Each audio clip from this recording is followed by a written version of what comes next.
Eu trouxe aqui, eu queria dividir em duas partes. Eu trouxe um vídeo para mostrar mais ou menos o que a gente está fazendo, o trabalho que está sendo executado pelo comitê. E depois disso eu fiz alguns slides para explicar um pouquinho o que a gente está pensando em turismo para a Copa. Eu não sei se há interesse, a gente pode abrir para algumas perguntas depois disso. Acho que usando esse formato, acho que a gente pode ficar mais dinâmico. Eu sei que o tempo está bem curto, então vamos tentar ser um pouquinho rápido, tá? Só para explicar um pouco, a organização da Copa em São Paulo, ela é dividida em duas esferas, a esfera municipal e a estadual. A municipal, ela cuida mais de ações ligadas diretamente à cidade-sede, e tem mais um comitê estadual, que é o que eu faço parte, que cuida de algumas ações que extrapolam o âmbito municipal e que atinge outras áreas de responsabilidade estaduais, como segurança, transporte, turismo durante o Estado e etc. 6 jogos serão disputados no estádio do Corinthians, em construção no bairro de Itaquera, na zona leste da capital. Serão 180 mil metros quadrados de área construída, com capacidade para mais de 60 mil torcedores, considerando estruturas permanentes e temporárias. Mas é só mais um aparato, mais ou menos, do que está sendo montado em São Paulo. Mas a Copa também não é só em São Paulo, né? Então ela extrapola um pouco mais. Tem uma coisa que a gente começa a observar quando começa a falar em Copa do Mundo, é a quantidade de público presente. Você fala 65 mil pessoas no estádio, mas se você pegar o show do U2 em São Paulo, trouxe 90 mil pessoas. Ele é muito maior, tá? Agora, a Copa, na realidade, não são as 65 mil pessoas que vêm assistir os 6 jogos que a gente tem aqui em São Paulo. Ela é um evento que gera visibilidade global. Isso acho que é o ponto principal que o evento tem a trazer, e o legado que a gente consegue trazer, que às vezes não é nem tangível, é um pouco intangível, mas que isso vai conseguir alavancar negócios, alavancar investimentos, adiantar obras, e eu acho que esse é o ponto principal que a gente tem que estar enxergando no evento. Tá? Então, utilizar ele como uma oportunidade, principalmente para conseguir outras coisas. São Paulo está trabalhando com 3 objetivos principais, e eu acho que é aí que nós temos que começar a pensar. Não adianta querer que São Paulo faça uma competição com estados do Nordeste, que tem outros atrativos, até quando a gente fala em sol e praia, etc. A gente quer se consolidar como um destino de eventos internacionais. Isso não somente a cidade de São Paulo, a gente fala o Estado também. A gente quer alcançar um nível de excelência de serviço. Acho que esse é uma ação que todos devem ter. Tá? São Paulo pode se mostrar para o mundo que tem uma qualidade de serviço superior. Superior não é questão de competir com outros estados, não estão querendo colocar esse ponto, mas é que São Paulo tem uma qualidade de serviço e pode demonstrar ela para o turista. E quando o turista estiver vindo para cá e ser bem atendido, ele pode querer retornar, voltar e divulgar positivamente. Então, acho que devemos priorizar isso, e quando a gente fala em turismo, a gente vai à frente, eu vou falar alguns projetos para tentar alcançar um pouco mais esse objetivo. E por fim, garantir ações que tragam um efetivo legado para a população. A gente não temos um objetivo de criar uma estrutura que vire só elefantes brancos, só seja utilizada no período da Copa. A ideia é que todas as ações e tudo que vocês estejam pensando em geração de produtos, eles continuem depois da Copa. Porque a Copa são 6 dias aqui no estado de São Paulo, um período de 1 mês, mas as suas ações podem garantir uma longevidade muito maior, porque você vai ter visibilidade disso através de toda a mídia que vai estar envolvido no evento. Como eu falei, apesar da cidade de São Paulo sediar a Copa, não é somente na cidade de São Paulo que é o nosso foco, é no estado inteiro. De tentar garantir que esse visitante que esteja aqui na cidade de São Paulo fique um pouco mais. Quando a gente, até eu estava conversando um pouquinho aí na frente, a compra de ingressos da FIFA, eu não sei se vocês conhecem a política de venda de ingressos, mas ela se baseia muito em compras não somente individuais, mas tem compras casadas, que você segue uma seleção, você segue um estádio. Então, há um percentual grande de turistas que compram, por exemplo, eu vou seguir a seleção da Alemanha. Ele não fica visitando várias cidades-sedes, ele fica em um local só. Fica numa base, dessa base ele viaja e vai para outros destinos. Com isso, você tem cada jogo de uma seleção, ela dura em média, depois de 3 dias ela volta a jogar, a competir novamente.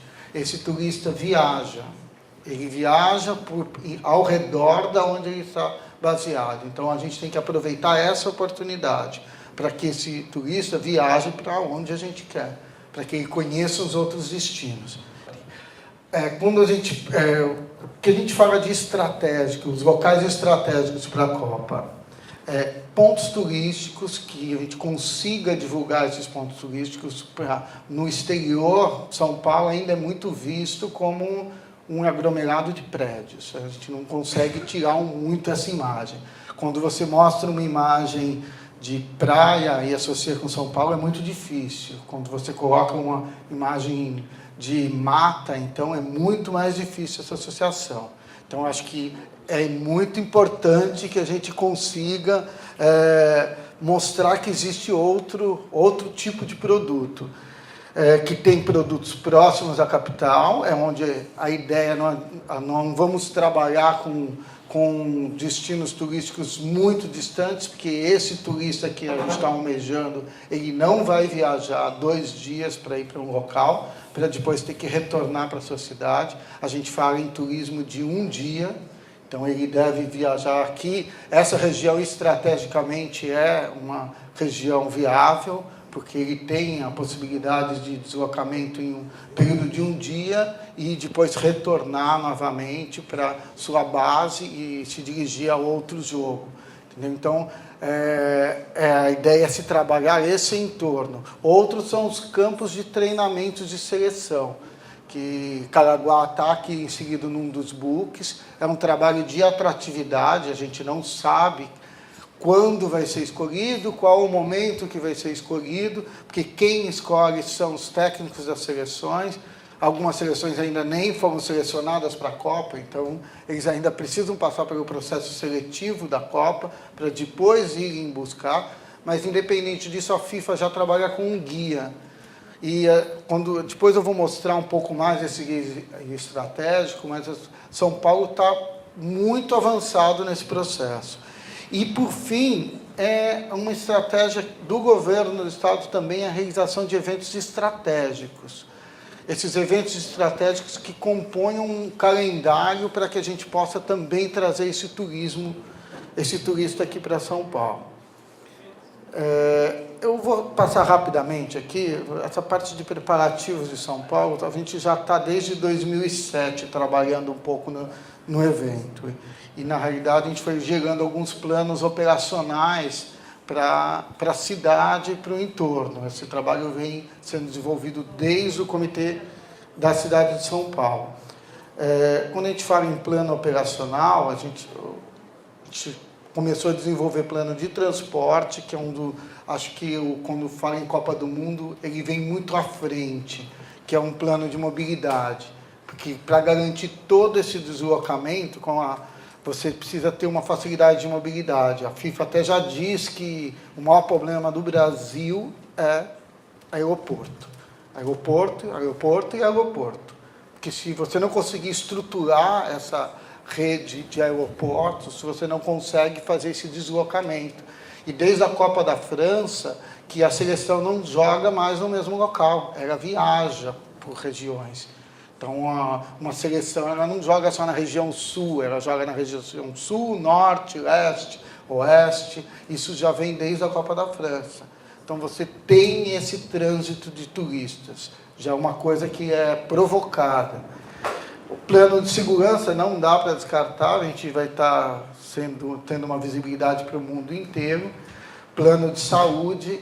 A saúde aqui é um fator extremamente importante, o fato de introdução de novas doenças, de doenças esquecidas. Então, a gente não está falando somente o atendimento emergencial. A preocupação também vai aí além disso, a entrada de agentes externos e vai além do mais, vai também a um trabalho da vigilância sanitária para que esse turista que vem aqui possa comer produtos de qualidade, não passar mal, porque está tendo um erro de manipulação de alimentos e etc. Então, é importante esse trabalho que seja desenvolvido na saúde como um todo. Turismo, o plano de turismo ainda está em desenvolvimento, eu vou passar para vocês aqui um pré-planejamento. A questão da sustentabilidade é uma questão que a FIFA ela exige que toda cidade-sede trabalhe com isso. Tem até um guia que a gente tenta seguir, você tem uma certificação especial, então isso é uma preocupação. E, por fim, um plano de legado, plano de educação e plano de evento. Basicamente, o trabalho é um trabalho de infraestrutura urbana, que é o que a gente está desenvolvendo dentro do comitê. Eu vou passar isso rapidamente, que não é o foco. E infraestrutura esportiva. Estádio na cidade de São Paulo e campos de treinamento. E a gente tem os campos oficiais de treinamento também, que fica dentro da cidade sede. Então, são 3 estruturas esportivas, basicamente, que a Copa utiliza. O estádio oficial, campo oficial de treinamento, que são 2 campos que ficam na cidade, que é quando a seleção vem para a cidade, ela treina naquele campo, e os campos de treinamento que ficam nas cidades ao redor. Que Caraguá pode muito bem sediar várias cidades, então não pode sediar, eu não estou dentro desse projeto de Cidade Base, eu não posso falar todas as cidades, mas tem até um guia aqui orientativo, que depois vocês podem dar uma olhada.